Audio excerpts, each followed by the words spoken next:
Hello and welcome to the All Things FPL podcast.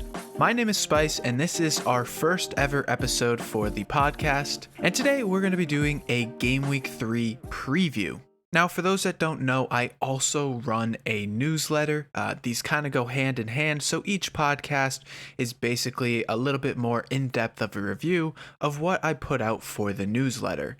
And the Game Week 3 preview basically focused on the great captaincy dilemma.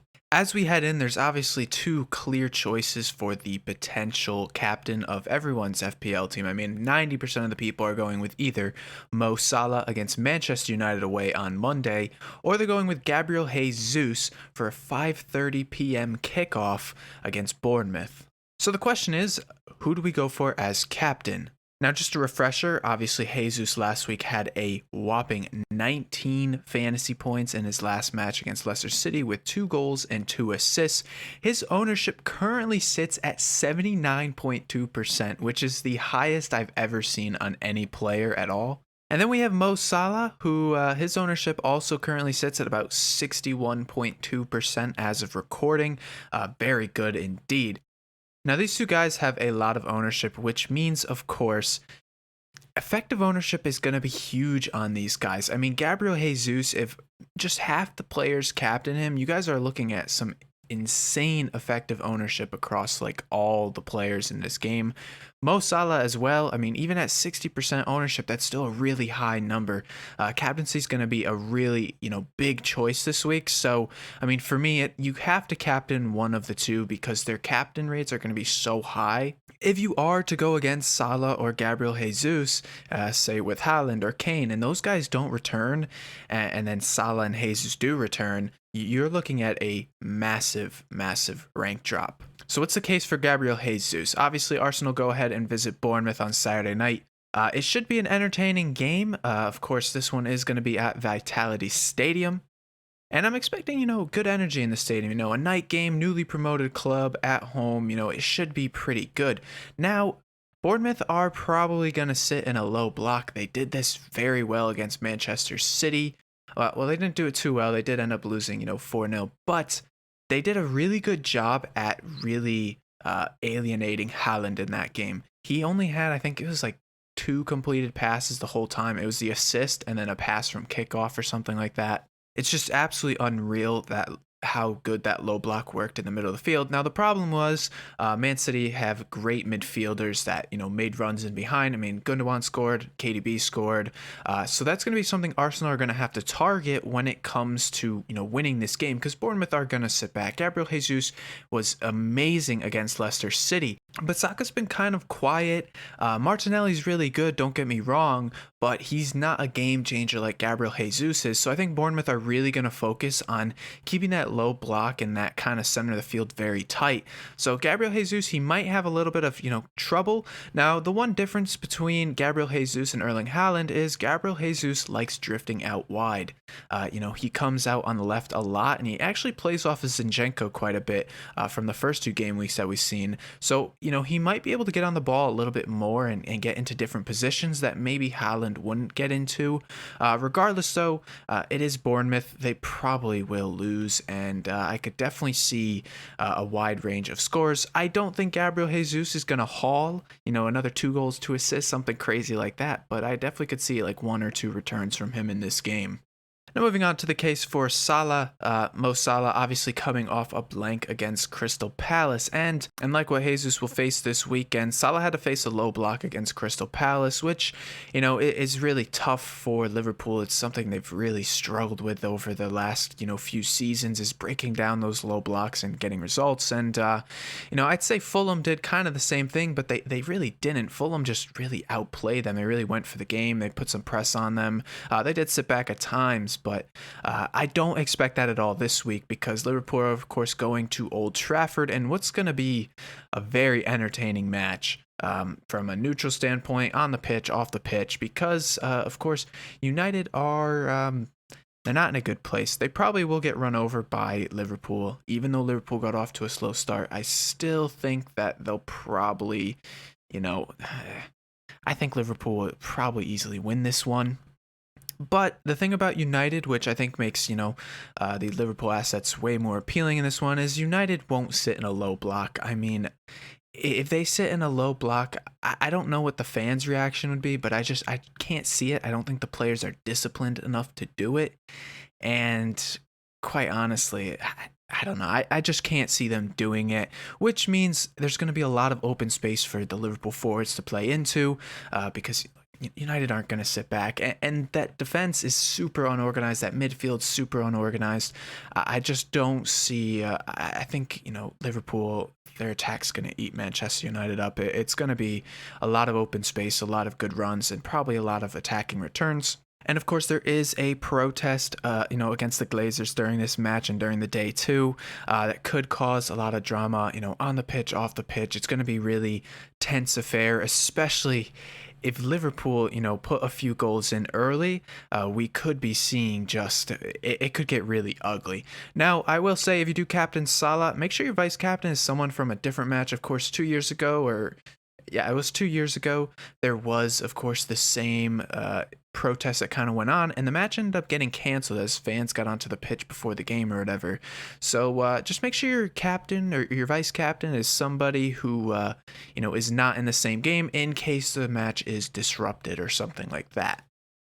Now, the case for any other captain, as I said beforehand, it's really risky to go with Haaland, Kane, Son. Spurs, they do play Wolves at home. I mean, you could go Ivan Toney, who's playing Fulham away. But again, it's such a gamble, especially if, Jesus or Salah does return. You're really screwing yourself over. So in that case, I'd probably just stay off. I recommend going Salah or Jesus. Personally, for me, I'm going to be going with Mo Salah. I just think that the game will open up more for him. I think there's better chances for him to return currently, but by all means, I mean, Gabriel Jesus could go off again, and I could be wrong, but just kind of what I'm doing. I don't think the gamble's really good to go against this time around. Let's go around the FPL grounds. We're just going to talk about kind of what's going on in FPL and a little bit of preview of some of the matches coming up. Now, with the transfers coming in and out, the most transferred in teams are Arsenal and Brentford.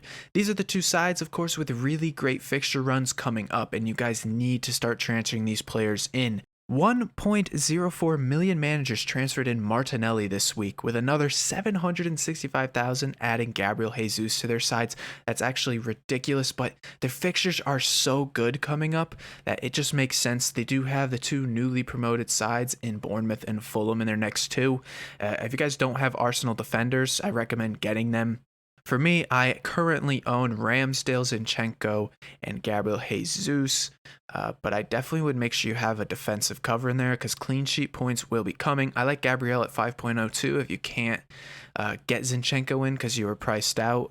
Now to Brentford, Josh Da Silva has been brought in by 651,000 managers. Now, in my last newsletter that I sent out to some of the subs, I shared that I wasn't a huge fan of him. Despite him being in my team on the bench, his 2 goals were actually really lucky.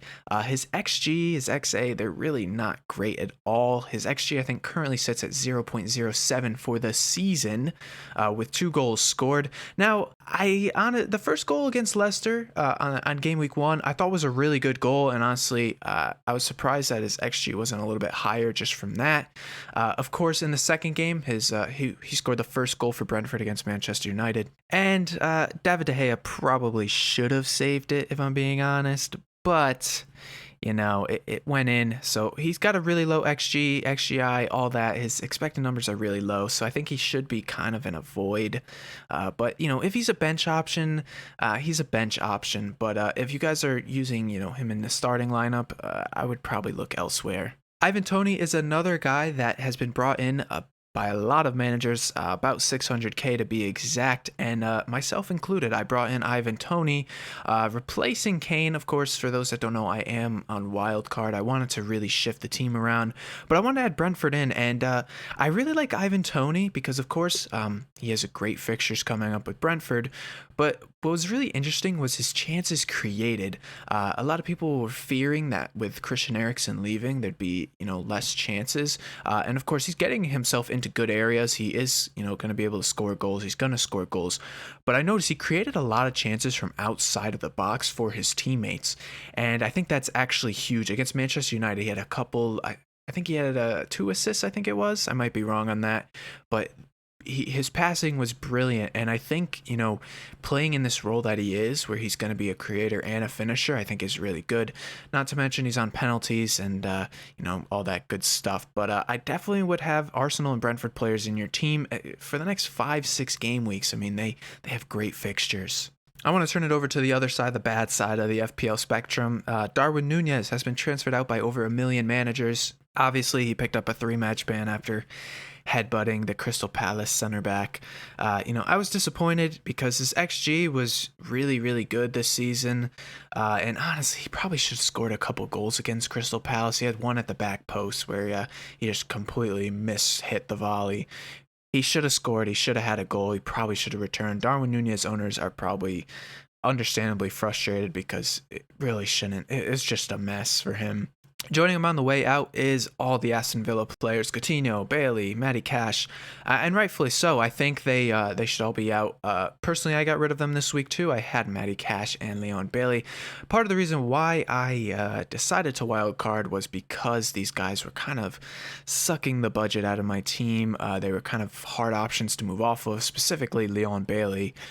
So like I said, I had to kind of tinker the team around. But Villa, they don't look too good. They have Crystal Palace away up next, which I think is going to be a really tough match. I really think Palace could take that one. And then they play some of the bigger teams as well. So, you just got to be careful for that. I recommend getting out of all those options on there. The next up, I think I've seen a couple Manchester United ones, and rightfully so, let's be honest. Anyways, heading into Game Week 3, there's going to be just, a ton of decent matches. I think a lot of the big 6, a greedy 6, aside from Manchester United, so the big 5, we'll call it. I think they have pretty reasonable fixtures. They look pretty solid. I mean, Spurs have Wolves at home, so I think it'll probably be a low-scoring game, but you'll see some good results from that. Arsenal have Bournemouth. City have Newcastle, which I think will be a tough game for City. I think they'll still come out on top, but I think Newcastle will give them a good game. Chelsea have Leeds. I don't really see too much problem for Chelsea assets as far as that goes. And, Man United have Liverpool. We kind of went over that one already. Anyways, listeners, thank you for making it all the way to the end of the first pod of ever. So thank you for listening to this point. Make sure you follow wherever you're listening on Spotify, Apple Music, and check the description so you guys could sign up to the newsletter so you get written emails every week directly to your email. Thanks for listening, and I'll see you guys soon. See ya.